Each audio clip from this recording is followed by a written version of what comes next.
Tonight, when you climb into bed, you are going to do what you have been doing for months or maybe years. You are going to reach for that little pill on your nightstand, the one your doctor prescribed because you told them you could not sleep, the one that finally gave you relief from those long, agonizing nights of staring at the ceiling, watching the clock, dreading the morning.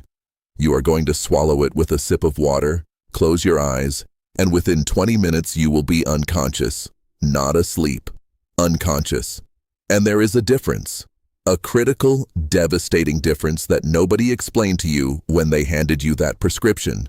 Because while you lie there in your drug-induced unconsciousness, believing you are getting the rest your body needs, something is happening inside your skull that should terrify you. Your brain is shrinking. The very organ that holds your memories, your personality, your ability to think and reason and recognize the faces of the people you love is being slowly, steadily, measurably reduced in volume. Night after night, pill after pill. And by the time you notice the cognitive consequences, by the time the memory lapses become undeniable and the confusion becomes impossible to ignore, the damage may be beyond repair. The pills I am talking about are called Z drugs, zolpidem, which you know as Ambien, esopiclone, which is Lunesta, zolpidem, which is Sonata. These are the most commonly prescribed sleep medications in the world. They are handed out to millions of seniors every year as a seemingly simple solution to the epidemic of insomnia that affects approximately 50% of adults over the age of 65. And they are doing catastrophic damage to the aging brain. Let me be absolutely clear about what I am saying. I am not talking about theoretical risks. I am not talking about rare side effects that affect 1 in 100,000 patients. I am talking about well-documented, repeatedly confirmed, dose-dependent brain damage that increases with every month of use. I am talking about peer-reviewed studies involving hundreds of thousands of patients that have found consistent, alarming associations between Z drug use and accelerated cognitive decline, brain atrophy, and dementia. Let me explain exactly what these drugs do to your brain and why the sleep they produce is not real sleep. Natural sleep is one of the most complex and essential biological processes in the human body. It occurs in carefully orchestrated stages that cycle throughout the night. Stage 1 is light sleep, the transition from wakefulness. Stage 2 is deeper sleep, where your heart rate slows and your body temperature drops. Stage 3 is deep slow-wave sleep, the most physically restorative stage where tissue repair occurs, growth hormone is released, and the immune system is strengthened. And then there is REM sleep, rapid eye movement sleep, where your brain is almost as active as when you are awake. REM sleep is when your brain consolidates memories, processes emotions, clears metabolic waste, and performs the essential maintenance tasks that keep it functioning properly. Your brain has a waste clearance system called the glymphatic system. During deep sleep and REM sleep, cerebrospinal fluid flows through channels in your brain tissue, flushing out metabolic waste products that have accumulated during the day. Among the waste products that the glymphatic system clears are amyloid beta and tau proteins, the toxic substances that accumulate in the brains of patients with Alzheimer's disease. When your brain gets adequate deep sleep and REM sleep, the glymphatic system works efficiently, clearing these dangerous proteins before they can aggregate and cause damage.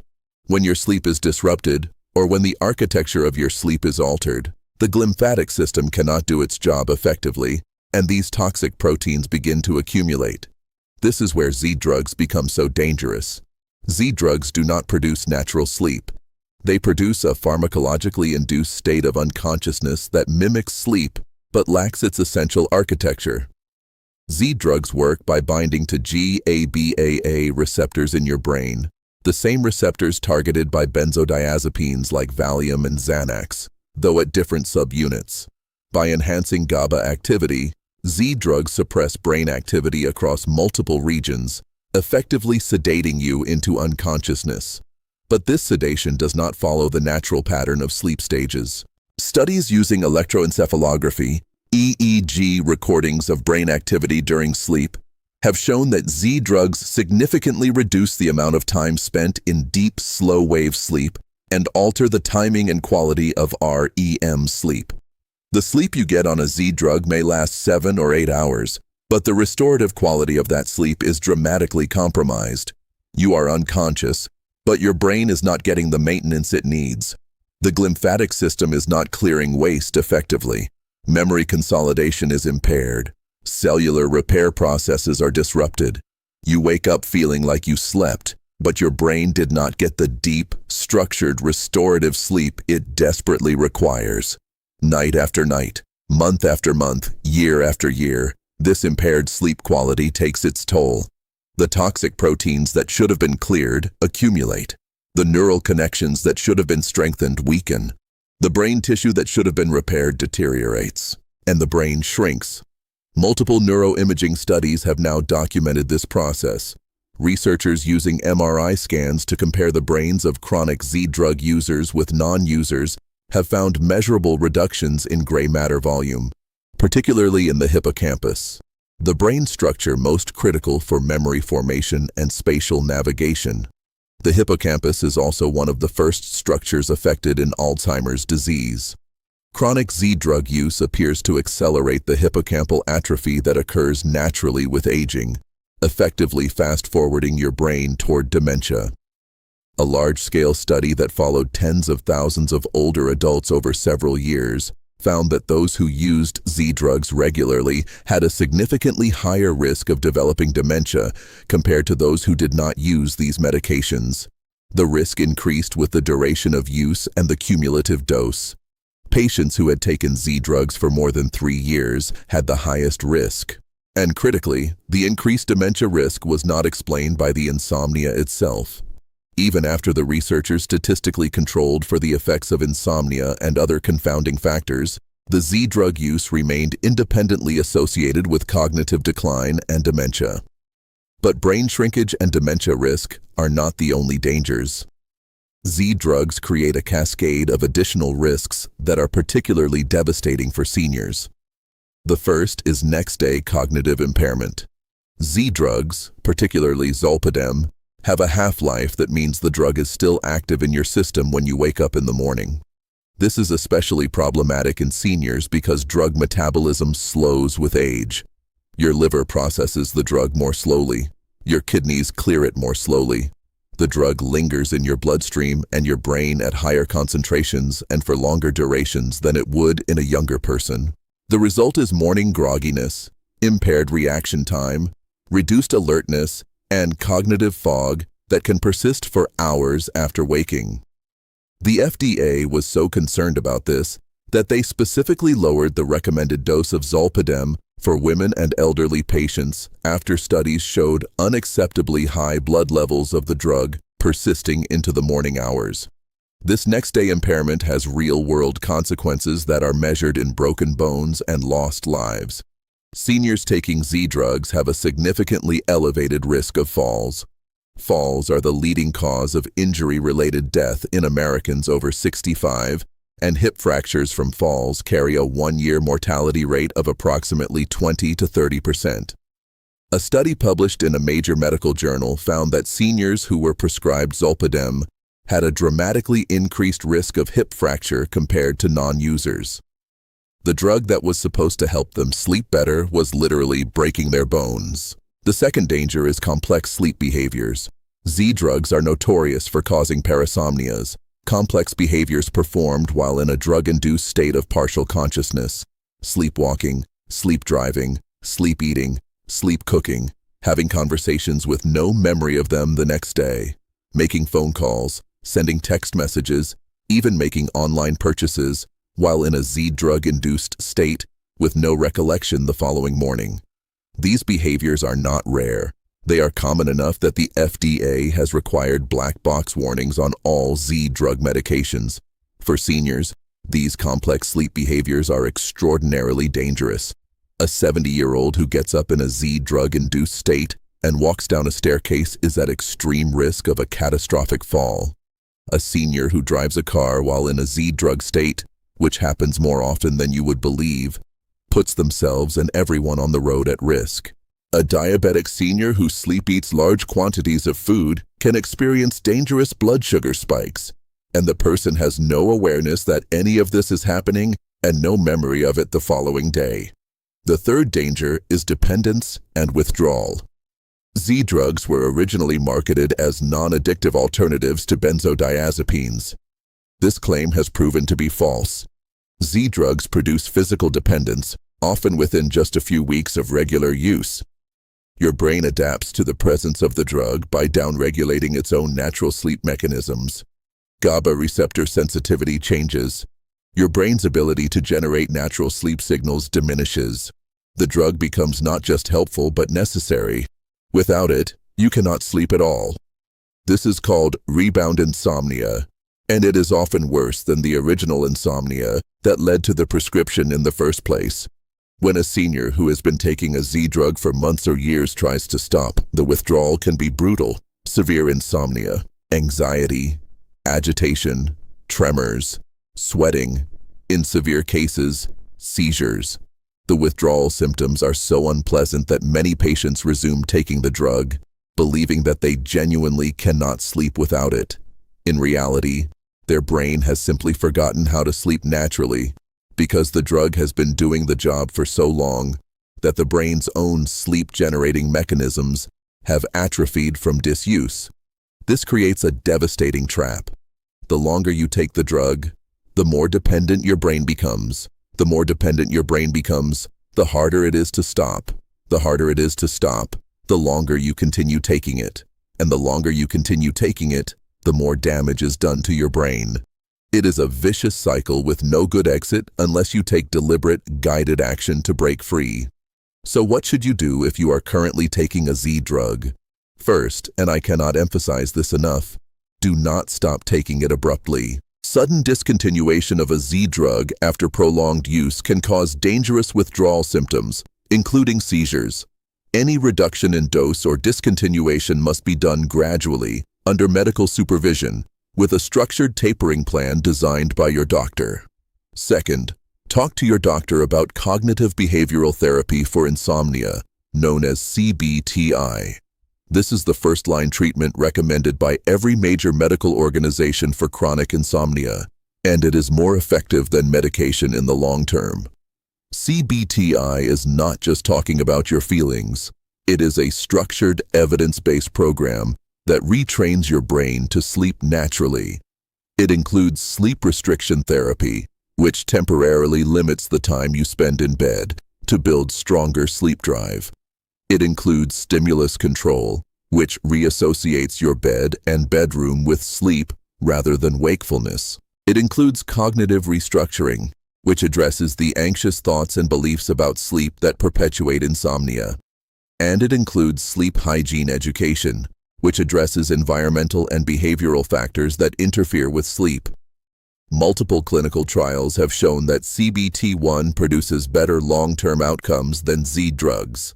Patients who complete CBT-I fall asleep faster, sleep longer, and experience better sleep quality than patients who take medication alone. And the benefits of CBT-I persist after the program is completed, unlike Z-drugs, whose benefits disappear the moment you stop taking them, and whose withdrawal effects make sleep even worse than before. CBT-I is available through sleep psychologists, many therapists trained in the technique, and increasingly through digital programs and apps that deliver the therapy online. If your doctor is not familiar with CBT-I, ask for a referral to a sleep specialist or a psychologist who specializes in insomnia treatment. Third, address the underlying causes of your insomnia rather than masking them with medication. Insomnia in seniors is rarely a standalone problem. It is almost always a symptom of something else.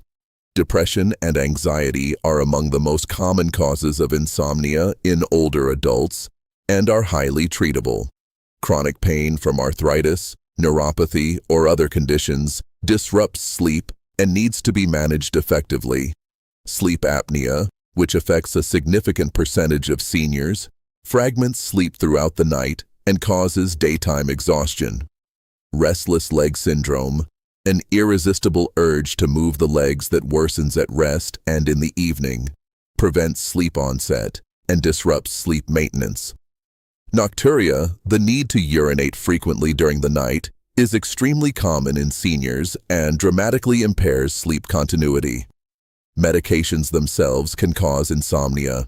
Beta blockers, corticosteroids, certain antidepressants, decongestants, and many other commonly prescribed drugs can interfere with sleep as a side effect.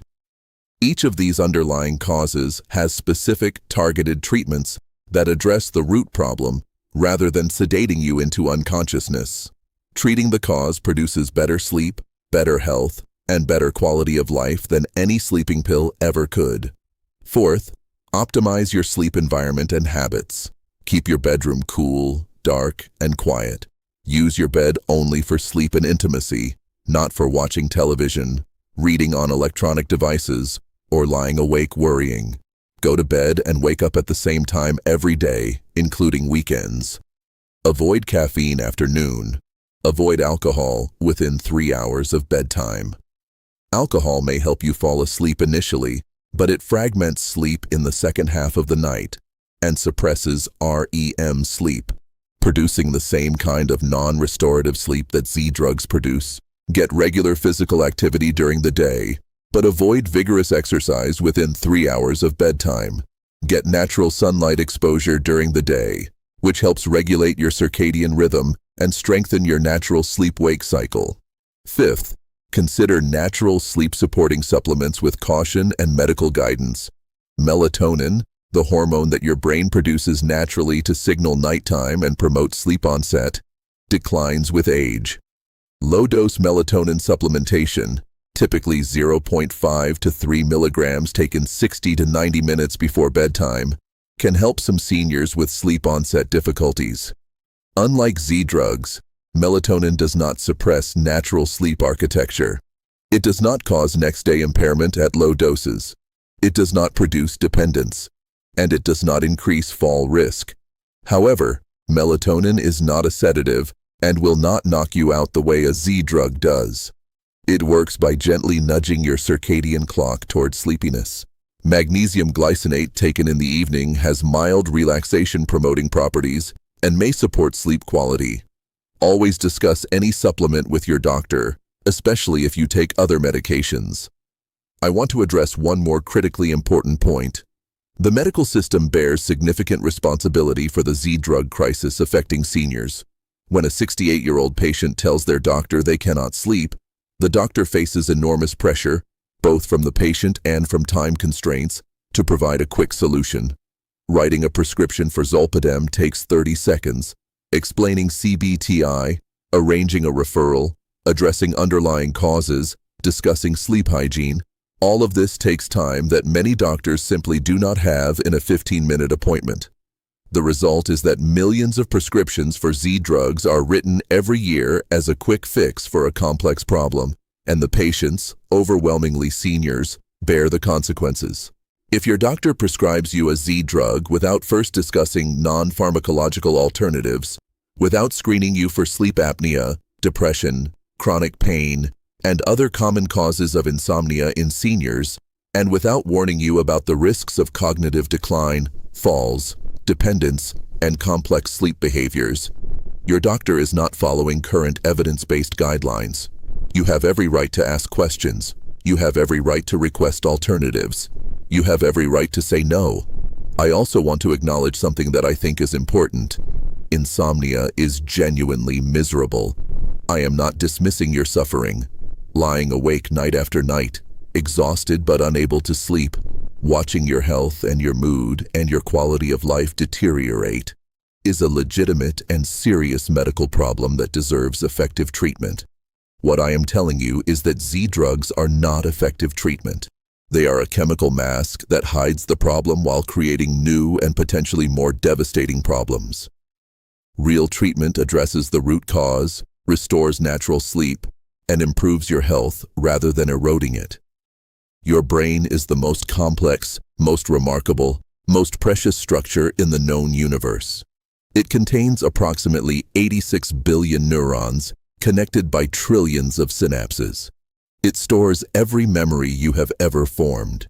It generates every thought you have ever had.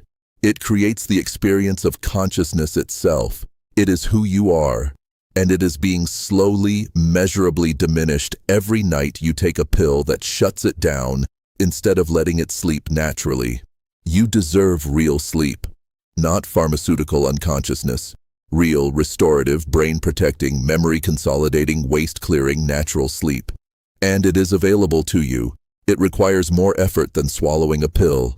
It requires patience, commitment, and often professional guidance. But the result is genuine rest that heals your brain instead of harming it.